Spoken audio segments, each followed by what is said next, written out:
September 2021, a federal courthouse in California. This woman walks up to the defendant's table. This is Elizabeth Holmes, and she's about to be sentenced for defrauding investors out of nearly $1 billion. The craziest part?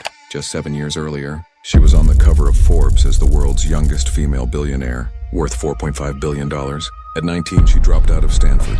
She was 30 years old and owned a company that promised to change healthcare forever. Time magazine called her one of the most influential people in the world. But here's the thing, it never worked. Not once, not ever. So how did this college dropout fool some of the richest America billionaires for over 10 years? This is the story of the biggest medical fraud in American history. Let's start at Stanford University. 2003. Elizabeth is 19 years old, studying engineering. She's smart, but not like brilliant smart. Her professors said she was just average in class. But she had something else, this confidence that made people listen to her. She's in this business class where students have to pitch startup ideas. Most kids are talking about websites or phone apps. But Elizabeth stands up and says she wants to revolutionize medicine. She wants to create a machine that can test for diseases using just 1 drop of blood. Her professor basically laughs at her. He tells her it's impossible. The science doesn't work that way. You need a lot of blood to run medical tests, not just a tiny drop. But Elizabeth doesn't care what he thinks. She drops out of Stanford that same year and starts her own company. First she calls it Real-Time Cures, then changes the name to Theranos.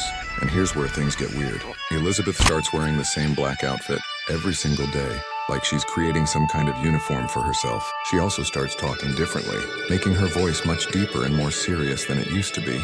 People who knew her in high school said she never talked like that before. By 2004, she convinces some investors to give her $6 million. But here's the crazy thing. She never actually shows them the machine working.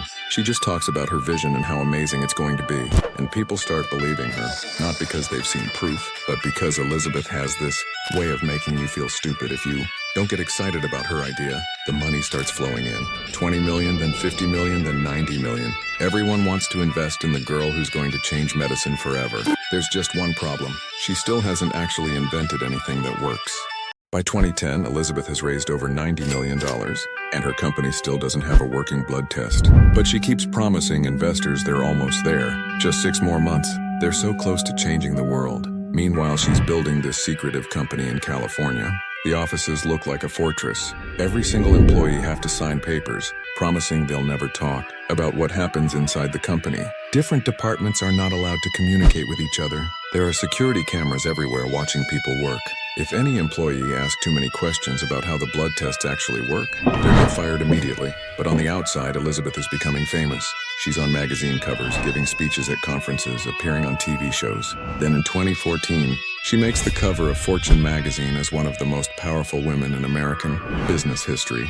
The media loves her story, a young woman taking on the old boys club of medicine. They call her the youngest female billionaire with her net worth around $4.5 billion on paper. And this whole time, her machines don't work. Here's what she claimed. Her devices could run over 200 different medical tests using just a tiny drop of blood from just a tip of finger, whereas normal medical tests need big tubes of blood, sometimes multiple tubes. But she said her technology only needed what you'd get from a small finger prick.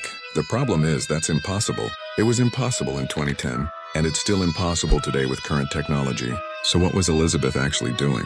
She was taking that tiny drop of blood, mixing it with water to make it bigger, and then running it through regular medical machines made by other companies. Machines that weren't designed to work with such small amounts of blood mixed with water. The results were complete garbage, sometimes dangerously wrong. But Elizabeth didn't care. She kept lying, kept making promises, kept taking people's money. So in late 2013, Elizabeth makes the move that will eventually destroy everything. She announces that Theranos is partnering with Walgreens pharmacy stores. They're going to put blood testing centers inside 40 Walgreens locations across America. Now regular people can walk into their local pharmacy, get their blood tested, and receive results in just a few hours instead of waiting days. This sounds incredible to everyone. The news media goes crazy for this story.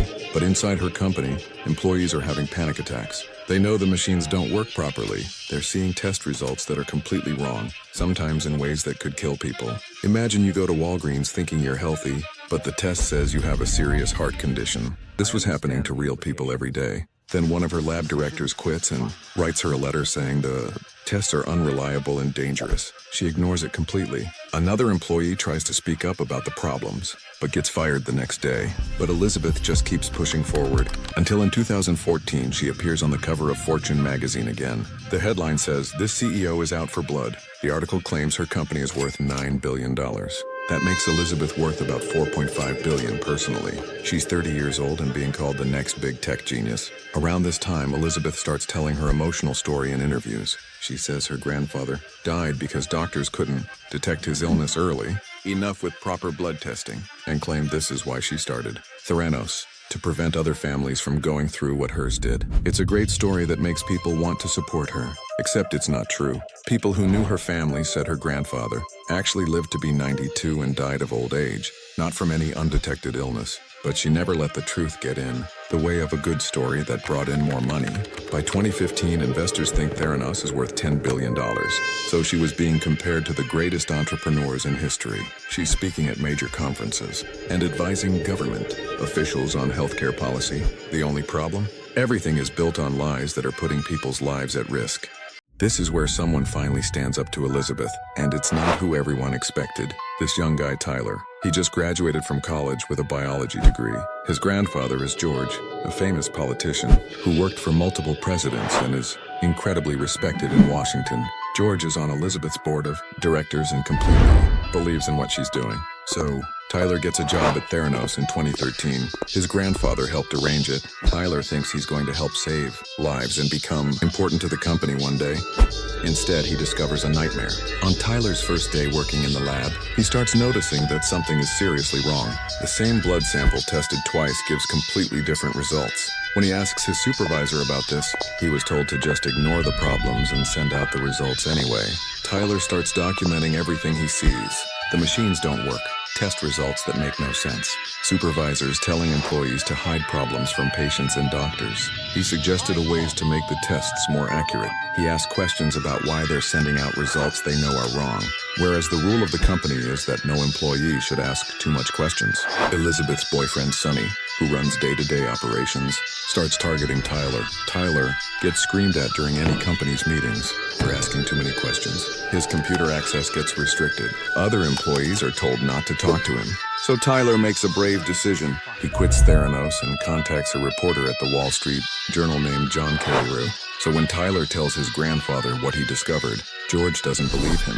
George thinks Tyler is just angry about losing his job and trying to hurt the company out of spite. This tears their family apart. George actually hires lawyers to try to stop Tyler from talking to the reporter, but he refuses to back down. He knows people are getting hurt by the company's fake medical tests. Tyler gives the reporter documents, introduces him to other employees who quit, and helps him understand the science behind why Elizabeth's claims are impossible. Then in October 2015, the Wall Street Journal publishes this explosive article that destroys Elizabeth's story. The headline reads, "Hot startup Theranos has struggled with its blood test technology." The article shows that Theranos can only run about 12 tests on their own machines, not the 200 plus they claimed. Everything else is being done on regular machines using small blood samples mixed with water. Former employees who were sacked quoted, saying the results are unreliable and dangerous to patients. Elizabeth immediately goes on the attack. She calls the reporter a liar and says he doesn't understand the science. Her company threatens to sue the newspaper, but it's too late.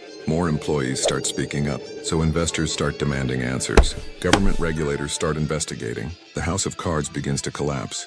First, Walgreens realizes they've been lied to and ends their partnership. They immediately sue Theranos for $140 million.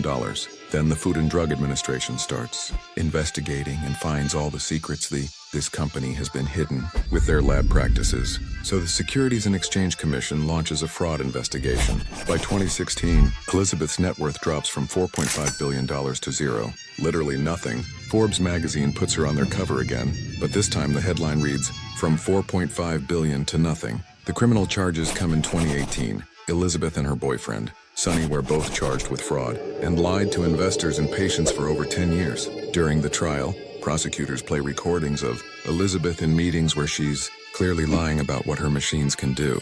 They show internal emails where her own employees are panicking about sending out dangerous test results to patients. But her defense is even more shocking about her crimes. She claims that Sonny was abusing and controlling her throughout their relationship.